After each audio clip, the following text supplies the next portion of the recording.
All right. Good morning, good evening, good afternoon, my beautiful people. Thank you guys for tuning back in. As you guys can read by the title and the thumbnail, today we're going to be going over one of my favorite albums of Brent Faiyaz and probably of the pandemic, to be honest with you. And it's going to be none other than Fuck the World, F the World by Brent Faiyaz. This one was a very, very good standout for all of 2020. And I think this one, alongside Pop Smoke's Posthumous, because it was released like about a couple weeks, I think, or a month or so after he sadly passed away. Those were my heavy rotations. It was Shoot for the Stars, Aim for the Moon by Pop, and it was actually this one, Fuck the World by Brent Faiyaz, that really got me through a lot of the pandemic and a lot of the stuff that I was going through at that time. So I think these two albums, this one in specific, helped me get more so a grip on who my favorite artists are, what I like, what I don't like.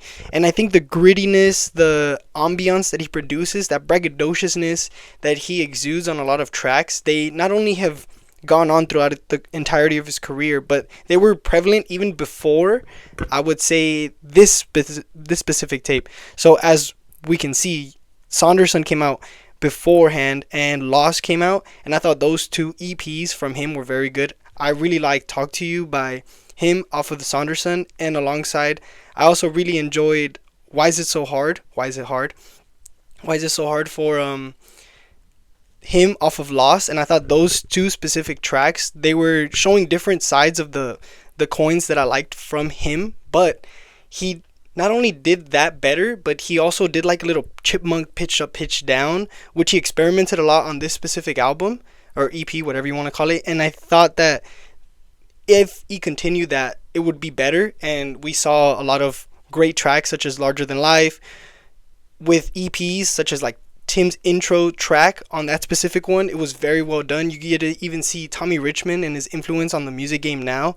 Before, I wouldn't have even known that him having his artistic vision would have paved the way for what I experience and love to hear nowadays. So yeah, it's super dope. This specific album, I would say, is very, very well done. And what I love about Brent is that he's always been independent and he's a curator. He really enjoys his vision, and the vision that he has, he wants to maintain throughout the entirety of whatever he's going through. So I thought this one was very well done. It peaked at number 20. I'll give you some facts right now. Peaked at number 20 in 2020, and it actually was number 12 on the top R&B and hip hop albums of the year of 2020. It sold over 500,000 units, which would declare itself as gold later that year, and 935 million US streams so far. I thought it was very, very dope, and like I mentioned, it was a very good, I guess, like signal, key rise indicator, whatever you want to call it, for him. And it was early on in the beginning of 2020. Like I mentioned, the pandemic and everything shut it down. So I thought it was crazy how he really, really did great for this specific body of work. And on top of that, some of my favorite tracks of all time from Brent come from this one. And like, for example, I really enjoy the Four Seasons that he cultivated. I know we just expanded upon that in Icon, the director's cut. I don't know if you guys have seen that video. I'll link it down below. But I was mentioning how he's a curator for Four Seasons and he wanted to do different locations. So if you check the track list for this one alongside the other one, even though it's 6 years apart and Wasteland was right in the middle, I would say that the inclusion of Wasteland made Icon like dramatic, symphonic. It also made it feel like a movie, it was crazy. And I think this one is more raw. It makes you feel certain emotions that you may not feel. My favorite tracks off of this one would actually be the 2 seasons that he's in. So it would be Summer in London and Rehab in Paris, or Rehab Winter in Paris, whatever you want to call it. But those, like I mentioned, were the 2 seasons that he was talking about. 10 tracks, really short, and I really appreciated how he did Been Away. That's one of my favorite tracks. I don't know what it is about the beat. I think it's just the fact that it's kind of like hypnotizing. It's really, really well done. And like I mentioned, he's a curator. He does a lot of things the way that he envisions, and I really do appreciate him for that. It's very hard to find somebody who doesn't compromise on what they're thinking of and what they're going to execute. A lot of people, they may sway towards the money if that is going to give them the idea that they get, even if it gets altered by money or whatever it may be. At least they get their idea out, but he is going with no compromises. He wants what he wants, and he's only going to do what he wants and how he wants it. Sorry if I worded that weird, but I thought it was very well done. I really enjoyed his production side of it. You get to see a lot of early Brent Faiyaz influence, and I think him now being under ISO Supremacy, that's his label.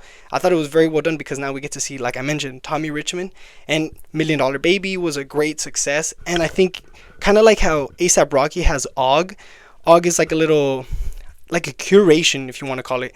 He does a lot of like advertisement, he does a lot of placements, a lot of sponsorships, collaborations, whatever you want to call it.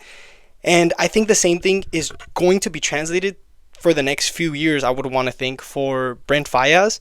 And I think people such as what we have seen with Tommy Richmond and stuff, ISO Supremacy is like slowly starting to build up what we would want to see from an independent curator.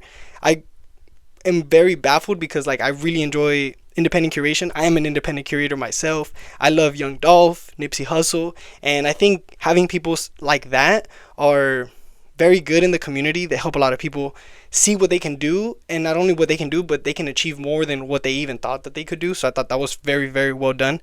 So yeah, I thought it was an amazing, sorry for the little rant, but I thought this was an amazing album. All 10 tracks I would say are very good. The 10th track isn't really a track, it's like 30 seconds, and it's just like a little outro, but it's just him making it out, you know. That's the title of the track, and it's him saying, reflecting that he wants to make it out of wherever it is that he is. So yeah, it's really well done. Let me know which one are your favorite tracks. There was a lot of controversy from what I was looking at and trying to figure out what to say about this specific album, but there was a lot of controversy with Clouded. There was no hook, so I ended up finding that out, that through the fact that there was no hook, a lot of people got kind of thrown off by it because it was like, I think 2 minutes, 1 minute 47. I wrote it down, and it was kind of crazy because he just continued the idea that he had rapping, you know. It was crazy. I don't think that it's something that like an R&B / soul artist would do, and I think him not wanting to fall into that category, him doing what he wants, like I mentioned earlier, is exactly what he wants, you know, not what other people are expecting of him. So I thought that was very well done, and yeah, it was amazing. I thought that him having no features was amazing. In 2026, even having the inclusion of features, I think bolsters the fact that he has a great voice. And I think the harmonics, the almost like lullabies, like not that he's gonna put me to sleep, but it's almost as soothing as if though like a mother singing to me. Like, I'm not trying to diss him, but he does have very good vocals, and it's crazy. I thought that in Icon he kind of hit more of like a Weekend falsetto Michael Jackson type of vibe, and in this one he's more raw. You get to see more of like a, not a pitch down. He also did like a chopped and slopped version of this one, which is basically like a R.I.P. Screw, my boy. But he would basically slow down, throw a little bit of reverb on the track, and it would sound a little bit crazier, a little bit drowsier. And it's because of the fact that there was a lot of drugs being consumed back in the day, which would be with effect. If you slow down your music, it would sound a lot better. Therefore, it would just be around the culture. So I thought it was crazy, you know. He's giving homage to that while still maintaining true to himself, and I thought it was very good. So yeah, I don't want to take up too much of your guys' time. I'm so thankful I actually got this album. I actually been lagging, sorry, I took a few days off. I just wanted to thank you guys for 500,000 total views on the channel. That's amazing. And as of the filming of this video, we're almost at like 350 subs, which is crazy to think about. I started this back in July last year, and right now, as of the filming this, it just turned March. My apologies for the delay. School, work, and no more excuses, you know. I don't want to make up any more excuses. I just got more packages coming in.